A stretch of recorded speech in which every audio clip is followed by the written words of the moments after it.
Hello dear students, स्वागत है आप सभी को आपके यूट्यूब चैनल कृतज्ञ क्लासेज में।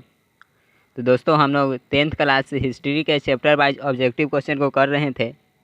उसका आज 3 नंबर वीडियो होने वाला है। इसमें हम लोग हिस्ट्री के तीसरा चैप्टर हिंद चीन में राष्ट्रवादी आंदोलन, जो कि 3 नंबर चैप्टर है, इसके पिछले 2 चैप्टर का वीडियो है जो कि आपको प्लेलिस्ट में मिल जाएगा। यदि आप नहीं देखे होंगे तो देख लीजिएगा।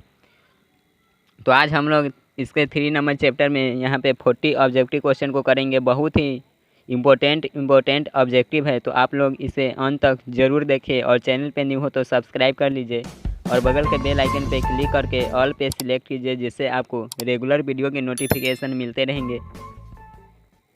शुरू करेंगे हम लोग अब इसे। आप लोग इस वीडियो के लिंक को जल्द से शेयर कर दीजिए। इस वीडियो के लिंक को शेयर कीजिए ताकि अधिक से अधिक स्टूडेंट्स अभी इस क्लास से जुड़ सके। करेंगे हम लोग स्टार्ट। पहले आप लोग शेयर कीजिए। चलिए दोस्तों, जल्द से आप लोग शेयर कर दीजिए।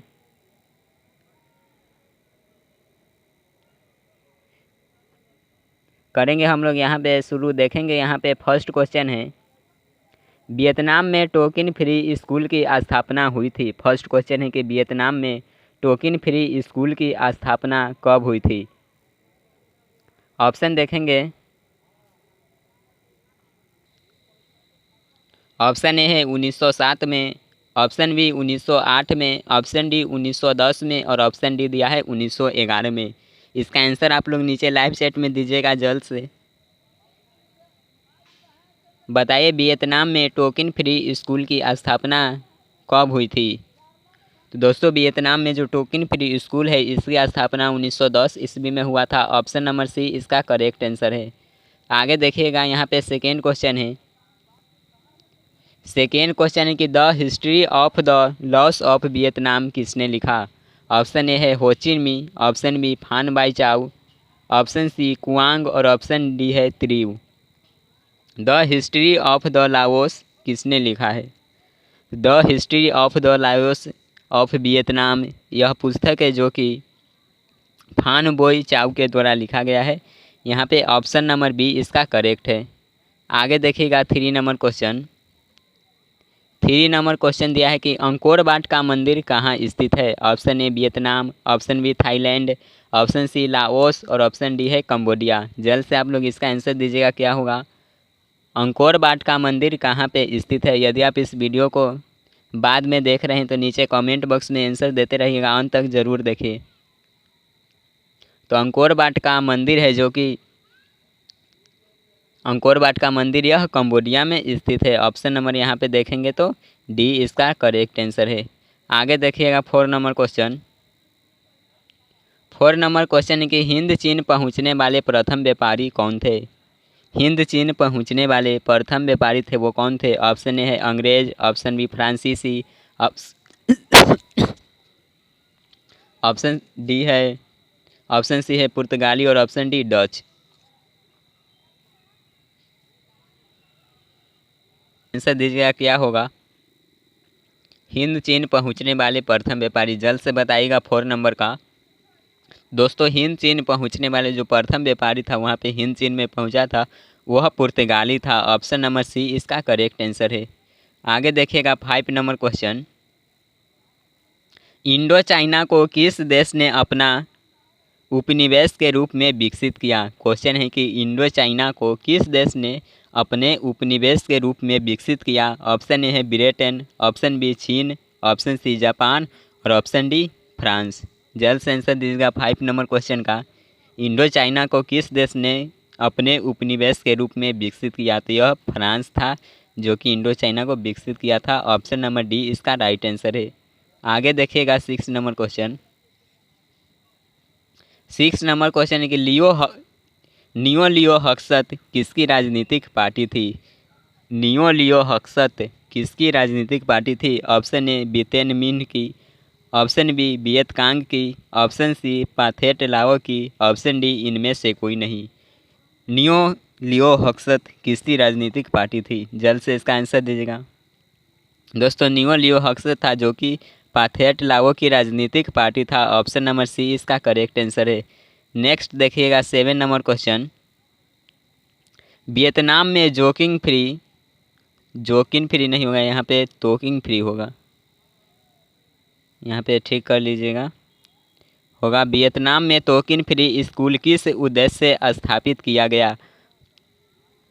ऑप्शन ए है सैनिक शिक्षा देने के लिए, ऑप्शन बी धार्मिक शिक्षा देने के लिए, ऑप्शन सी परंपरागत शिक्षा देने के लिए और ऑप्शन डी है पश्चिमी शिक्षा देने के लिए।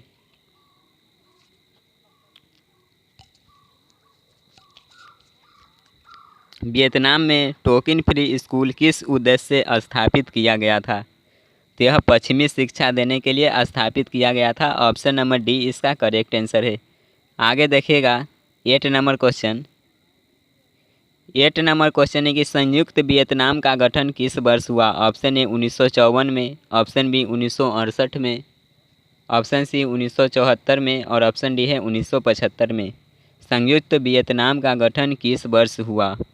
तो यह 1975 ईस्वी में हुआ था। ऑप्शन नंबर डी इसका राइट आंसर है। नेक्स्ट देखेंगे 9 नंबर क्वेश्चन। वित्त में अनामी दल की स्थापना किसने की। 9 नंबर यहाँ पे वियतनाम में होगा, वित्त में कहाँ टाइपिंग मिस्टेक है, वियतनाम में होगा। वियतनाम में अनामी दल की स्थापना किसने की। ऑप्शन ए है जोनगुइन आई ने, ऑप्शन बी फान बोई चाउ ने, ऑप्शन सी हो ची मिन्ह ने, ऑप्शन डी इनमें से कोई नहीं। वियतनाम में अनामी दल का गठन किसने किया था। तो यह जोनगुइन आई ने किया था। ऑप्शन नंबर ए इसका राइट आंसर है। नेक्स्ट देखेंगे 10 नंबर क्वेश्चन। किस राष्ट्रपति के शासनकाल में अमेरिका ने वियतनाम युद्ध में पहली बार भाग लिया। ऑप्शन ए है वुडरो विल्सन के शासनकाल में, ऑप्शन बी रूजवेल्ट के शासनकाल में, ऑप्शन सी कैनेडी के शासनकाल में, ऑप्शन डी निक्सन के शासनकाल में। किस राष्ट्रपति के शासनकाल में अमेरिका ने वियतनाम में पहली बार युद्ध में भाग लिया था। उस समय वहाँ के राष्ट्रपति कौन था। तो यह कैनेडी के शासनकाल था। उस समय वहाँ के राष्ट्रपति था वह कैनेडी था। ऑप्शन नंबर सी इसका करेक्ट आंसर है। नेक्स्ट क्वेश्चन देखेंगे 11 नंबर। वियतनाम में स्कॉलर्स रिवोल्ट किसके विरुद्ध हुआ था। ऑप्शन ए है सरकारी नौकरी से वंचित किए जाने के विरुद्ध, ऑप्शन बी उच्च शैक्षणिक संस्थानों में प्रवेश पर प्रतिबंध के विरुद्ध, ऑप्शन सी प्रेस पर लगाए गए प्रतिबंध के विरुद्ध और ऑप्शन डी है ईसाइयत के विरुद्ध। वियतनाम में स्कॉलर्स रिवोल्ट किसके विरुद्ध हुआ था। 11 नंबर क्वेश्चन का आंसर दीजिएगा। तो यह ईसाइयत के विरुद्ध हुआ था, इसे ध्यान में रखिएगा। ऑप्शन नंबर डी इसका बिल्कुल राइट आंसर है। नेक्स्ट देखेंगे 12 नंबर क्वेश्चन। फान यू त्रीन किसमें विश्वास रखते थे। 9 नंबर क्वेश्चन के फान यू त्रीन किसमें विश्वास रखते थे। ऑप्शन ए है राजतंत्रात्मक व्यवस्था में, ऑप्शन बी गणतंत्रात्मक व्यवस्था में, ऑप्शन सी साम्यवादी व्यवस्था में और ऑप्शन डी सैनिक व्यवस्था में। फान यू त्रीन किसमें विश्वास रखते थे। तो ये गणतंत्रात्मक व्यवस्था में विश्वास रखते थे। ऑप्शन नंबर बी इसका करेक्ट आंसर है। नेक्स्ट देखेंगे 13 नंबर क्वेश्चन। तब तक आप वीडियो को लाइक नहीं किए हो तो लाइक कर दीजिए। देख लेंगे यहाँ पे 13 नंबर क्वेश्चन है कि वियतनाम में लोकतांत्रिक गणराज्य की स्थापना किस वर्ष हुई। ऑप्शन ए 1943 में, ऑप्शन बी 1944 में, ऑप्शन सी 1945 में और ऑप्शन डी है 1946 में। वियतनाम में लोकतांत्रिक गणराज्य की स्थापना आंसर दीजिएगा। इसका 13 नंबर का क्या होगा। जी दोस्तों सी जिसका आ रहा है एकदम करेक्ट आंसर है 1945 ईस्वी में। सी इसका करेक्ट आंसर है। नेक्स्ट देखेंगे 14 नंबर क्वेश्चन। हुआ आंदोलन का प्रणेता कौन था। क्वेश्चन है कि हुआ आंदोलन का प्रणेता कौन था। देखिए हुआ नाम से एक आंदोलन हुआ था, उससे प्रणेता पूछा जा रहा है। तो उइहिन फूसो इसका जो प्रणेता था, उइहिन फूसो उसका नाम था। ऑप्शन नंबर ए इसका राइट आंसर है। नाम आपको अजीब सा दिख रहा होगा तो यह है जो कि देखेंगे। अगला क्वेश्चन 15 नंबर। हो चिन मिन्ह का शाब्दिक अर्थ क्या है। ऑप्शन ए क्रांतिकारी, ऑप्शन बी सुधारक, ऑप्शन सी पथ प्रदर्शक और ऑप्शन डी है दार्शनिक। हो ची मिन्ह का शाब्दिक अर्थ बताइएगा, इसका क्या होगा आंसर। हो चिन मिन्ह का शाब्दिक अर्थ क्या है। तो दोस्तों हो चिन मिन्ह का शाब्दिक अर्थ होता है यह पथ प्रदर्शक होता है, यानी रास्ता को दिखाने वाला। यहाँ पे बात करेंगे तो ऑप्शन नंबर सी इसका करेक्ट आंसर है। आगे देखिएगा 16 नंबर क्वेश्चन। 16 नंबर क्वेश्चन है कि रेवोल्यूशनरी सोसाइटी की स्थापना किसने की? ऑप्शन ए कुआंग दे ने, ऑप्शन बी फान बोई चाउ ने, ऑप्शन सी फान यू त्रिन ने, ऑप्शन डी इनमें से कोई नहीं। रेवोल्यूशनरी सोसाइटी की स्थापना किसने किया था? तो यह फान बोई चाउ के द्वारा किया गया था। ऑप्शन नंबर बी इसका राइट आंसर है। नेक्स्ट देखेंगे 17 नंबर क्वेश्चन। कंबोडिया फ्रांस का संरक्षित राज्य किस वर्ष बना? ऑप्शन ए है 1862 में, ऑप्शन बी 1863 में, ऑप्शन सी 1865 में, ऑप्शन डी 1869 में। कंबोडिया फ्रांस का संरक्षित राज्य किस वर्ष बना? बताइएगा 17 नंबर का आंसर। ऑप्शन नंबर बी, हाँ एकदम ऑप्शन नंबर 20 आपका करेक्ट आंसर है, 1963 ईस्वी में। नेक्स्ट देखेंगे 18 नंबर क्वेश्चन नेक्स्ट आ गया। अंकोर वाट के मंदिर का निर्माण किसने करवाया था? ऑप्शन ए है श्री मार ने। अभी क्वेश्चन पीछे आया था अंकोर वाट का मंदिर कहाँ स्थित है, तो यह कंबोडिया में है। इसे आप लोग ध्यान में रखिएगा। यहाँ पे है कि अंकोर वाट के मंदिर का निर्माण किसने करवाया था, तो ऑप्शन ए है श्री मार ने, ऑप्शन बी कम्बू स्वयंभू ने, ऑप्शन सी सूर्य वर्मा द्वितीय ने, ऑप्शन डी इनमें से सभी ने मिलकर। बताइएगा अंकोर वाट के मंदिर का निर्माण किसके द्वारा करवाया गया था? यह सूर्य वर्मा द्वितीय के द्वारा करवाया गया था। ऑप्शन नंबर सी इसका करेक्ट आंसर है। नेक्स्ट देखेंगे 19 नंबर क्वेश्चन। प्राचीन काल में वियतनाम पर किस सभ्यता संस्कृति का प्रभाव था? क्वेश्चन है कि प्राचीन काल में वियतनाम पर किस सभ्यता संस्कृति का प्रभाव था? ऑप्शन ए है चीनी, ऑप्शन बी भारतीय, ऑप्शन सी जापानी, ऑप्शन डी इनमें से कोई नहीं। 19 नंबर का आंसर बताइएगा।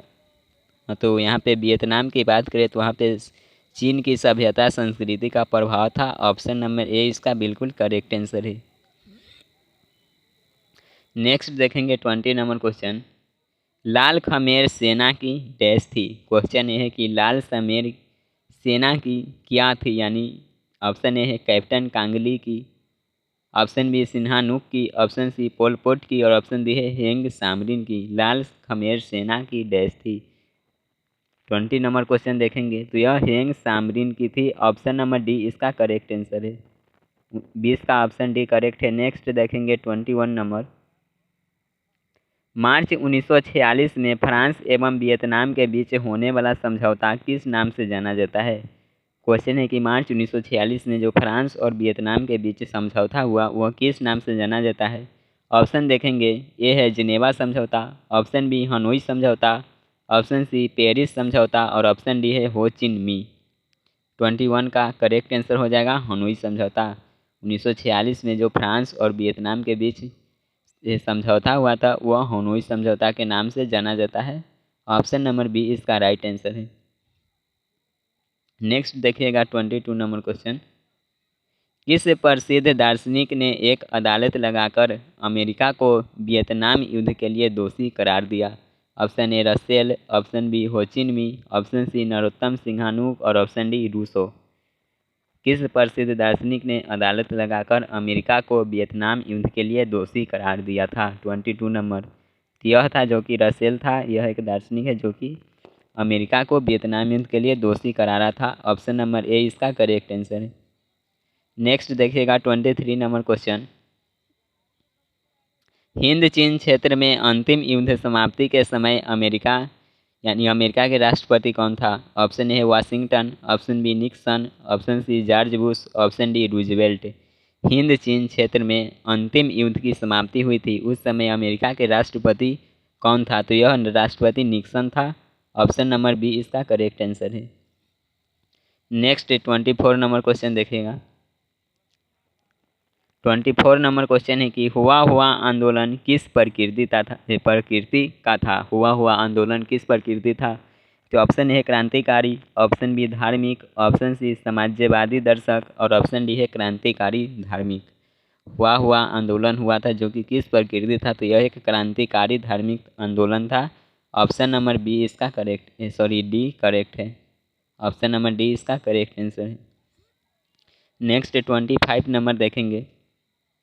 हिंद चीन क्षेत्र में कौन से देश आते हैं? ऑप्शन ए चीन, वियतनाम, लाओस, ऑप्शन बी चीन, हिंद चीन Vietnam Laos, option D Cambodia Vietnam Laos, option D Cambodia Vietnam चीन थाईलैंड। बहुत ही इंपॉर्टेंट क्वेश्चन है, कई बार एग्जाम में पूछा जा चुका है, इसे आप लोग ध्यान में जरूर रखिएगा। इसका आंसर दीजिएगा क्या होगा। हिंद चीन क्षेत्र में कौन से देश आते हैं। हाँ, तो यह 3 देश आता है हिंद चीन क्षेत्र में, जो कि एक कंबोडिया है, वियतनाम और लाओस। ऑप्शन नंबर सी इसका करेक्ट आंसर है। नेक्स्ट 26 नंबर क्वेश्चन देखेंगे। हिंद चीन में बसने वाले फ्रांसीसी कहे जाते थे। हिंद चीन में जो फ्रांसीसी बसे थे वो क्या कहे जाते थे। ऑप्शन ने दिया है फ्रांसीसी, ऑप्शन बी शासक वर्ग, option C colon, option D general. तो हिंद चीन में बसने वाले फ्रांसीसी थे जो कि कोलोन कहे जाते थे। ऑप्शन नंबर इसका सी करेक्ट आंसर है, कोलोन। नेक्स्ट देखेंगे 27 नंबर क्वेश्चन। नरोत्तम सिंहानुक कहाँ के शासक थे। क्वेश्चन है 27 नंबर की, नरोत्तम सिंहानुक कहाँ के शासक थे। जल्द से आप लोग इसका आंसर दीजिएगा। ऑप्शन देख लेंगे। ऑप्शन ए है Vietnam, option B Laos, option C Thailand और option D Cambodia. Norodom Sihanouk कहाँ के शासक थे, तो यह कंबोडिया के शासक था।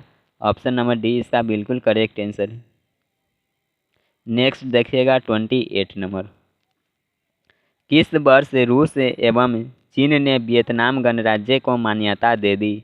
ऑप्शन ए 1948 में, ऑप्शन बी 1950 में, ऑप्शन सी 1956 में, ऑप्शन डी इनमें से कोई नहीं। किस वर्ष रूस एवं चीन ने वियतनाम गणराज्य को मान्यता दे दी।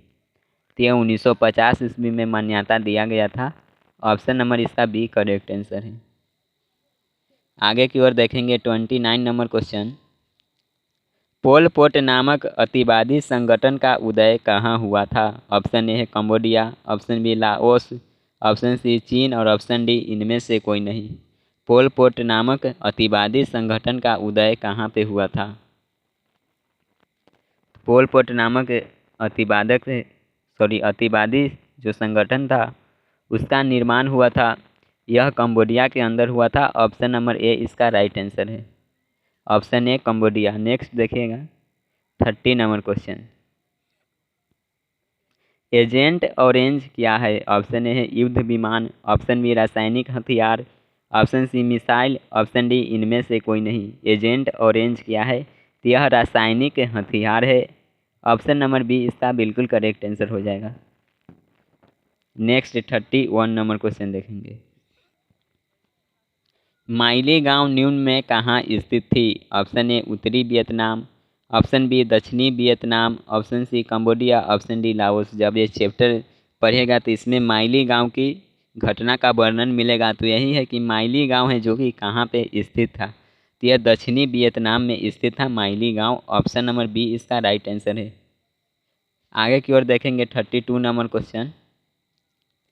किस समझौता के तहत वियतनाम को 2 भागों में विभक्त किया गया। ऑप्शन ए जेनेवा समझौता, ऑप्शन बी पेरिस समझौता, ऑप्शन सी लंदन समझौता, ऑप्शन डी इनमें से कोई नहीं। किस समझौता के तहत वियतनाम को 2 भागों में विभक्त कर दिया गया। यह जेनेवा समझौता के अंतर्गत किया गया था। ऑप्शन नंबर ए इसका करेक्ट है, जो कि वियतनाम को 2 भागों में बांटा गया, उत्तरी वियतनाम और दक्षिणी वियतनाम। नेक्स्ट देखेंगे 33 नंबर क्वेश्चन। 33 नंबर क्वेश्चन देखेंगे। यहाँ पे सुन फुमा नहीं, यहाँ पे सुबनम फुमा होगा यार, इस तरह से होगा। सुबनम फुमा को कहाँ का प्रधानमंत्री बनाया गया। आंसर दीजिएगा 33 नंबर क्वेश्चन का क्या होगा। ऑप्शन देखिएगा तो ऑप्शन ए है Laos, option B Cambodia, option C Vietnam और ऑप्शन डी चीन। हाँ तो दोस्तों, सुबनम फुमा को प्रधानमंत्री बनाया गया था, तो कहाँ का, लाओस का प्रधानमंत्री बनाया गया था। ऑप्शन नंबर ए इसका बिल्कुल करेक्ट आंसर है।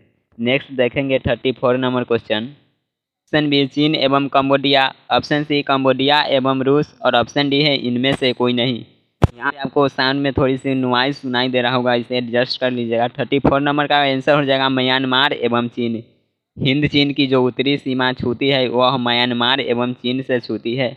क्वेश्चन नंबर देखेंगे 35। हिंद चीन के दक्षिण में है। ऑप्शन ए लाल सागर, ऑप्शन बी चीन सागर, ऑप्शन सी काला सागर, ऑप्शन डी इनमें से कोई नहीं। हिंद चीन के दक्षिण में क्या है, तो हिंद चीन के दक्षिण में जो कि चीन सागर है। ऑप्शन नंबर बी इसका करेक्ट आंसर है। नेक्स्ट देखेंगे 36 नंबर क्वेश्चन। किस शताब्दी में कम्बुज का पतन हो गया था? ऑप्शन ए 15वीं, ऑप्शन बी 16वीं, ऑप्शन सी 17वीं, ऑप्शन डी 18वीं। किस शताब्दी में कम्बुज का पतन हुआ था? तो यह 16वीं शताब्दी में कम्बुज का पतन हुआ था। ऑप्शन नंबर बी इसका करेक्ट है। नेक्स्ट देखेगा 37 नंबर क्वेश्चन। 37 number question. 1971 तक वियतनाम विश्व का तीसरा बड़ा निर्यातक देश बन गया। ऑप्शन ए रबर का, ऑप्शन बी चावल का, ऑप्शन सी गेहूं का और ऑप्शन डी है मक्का का। 1971 तक वियतनाम विश्व का तीसरा बड़ा निर्यातक देश बन गया था। कौन चीज़ के निर्यातक में तीसरा देश बना था? तो बात करेंगे तो यह चावल के निर्यातक में तीसरा देश हुआ था। ऑप्शन नंबर बी इसका करेक्ट आंसर है। नेक्स्ट देखेंगे 38 नंबर क्वेश्चन। 38 नंबर क्वेश्चन देखेगा, वियतनामी राष्ट्रवादी दल का गठन कब हुआ था? ऑप्शन ए 1913 में, ऑप्शन बी 1914 में, ऑप्शन सी 1922 में, ऑप्शन डी 1923 में। वियतनामी राष्ट्रवादी दल का गठन कब हुआ था? 38 का आंसर दीजिएगा। ये 1914 ईस्वी में हुआ था वियतनामी राष्ट्रवादी दल का गठन। इसका भी ऑप्शन बी करेक्ट है। नेक्स्ट देखेंगे 39 नंबर क्वेश्चन। 39 नंबर क्वेश्चन देखिएगा, वियतनाम के राष्ट्रवादियों ने किस वर्ष वियतनाम की स्वतंत्रता की घोषणा कर दी? ऑप्शन ए 2 सितंबर 1945, ऑप्शन बी 5 अक्टूबर 1945, ऑप्शन सी 16 अक्टूबर 1947 और ऑप्शन डी है इनमें से कोई नहीं। वियतनाम के राष्ट्रवादियों ने किस वर्ष वियतनाम की स्वतंत्रता की घोषणा कर दी? तो यह 2 सितंबर 1945 में। ऑप्शन नंबर ए इसका करेक्ट है। यहाँ पे 39 का ऑप्शन ए करेक्ट है। नेक्स्ट देखेंगे 40 नंबर क्वेश्चन, जो कि इसका लास्ट क्वेश्चन है। हनोई समझौता किस वर्ष हुआ? ऑप्शन ए मार्च 1946, ऑप्शन बी फरवरी 1948, ऑप्शन डी जून 1949, ऑप्शन डी है अप्रैल 1951। हनोई समझौता कब हुआ था? मार्च 1946 ईस्वी में हनोई समझौता हुआ था। ऑप्शन नंबर ए इसका करेक्ट आंसर है। इस वीडियो में हम लोगों ने 40 ऑब्जेक्टिव क्वेश्चन को किए हैं। आपका कितना सही हुआ 40 में नीचे कमेंट बॉक्स में छाप दीजिए, और वीडियो कैसी लगी कमेंट करके ज़रूर बताइएगा। आज का ये क्लास कैसा रहा, और ऐसे ही क्लास जो कि यहाँ पे आते रहेगा। और हम लोग है जो कि मैराथन क्लास भी लेकर आएंगे, जिसमें कि लॉन्ग वीडियो आपको मिलेगा। वहाँ पे लॉन्ग क्लास हम लोग करेंगे। तो आपका कितना सही हुआ कमेंट करके ज़रूर बताइए। चैनल को अभी तक सब्सक्राइब नहीं किए तो सब्सक्राइब कीजिए, और प्लीज़ इसे ज़्यादा से ज़्यादा शेयर कीजिए, जिससे कि अपने कृतज्ञ क्लासेस के फैमिली में इसमें वृद्धि हो। चलिए मिलेंगे नेक्स्ट क्लास में। बाय।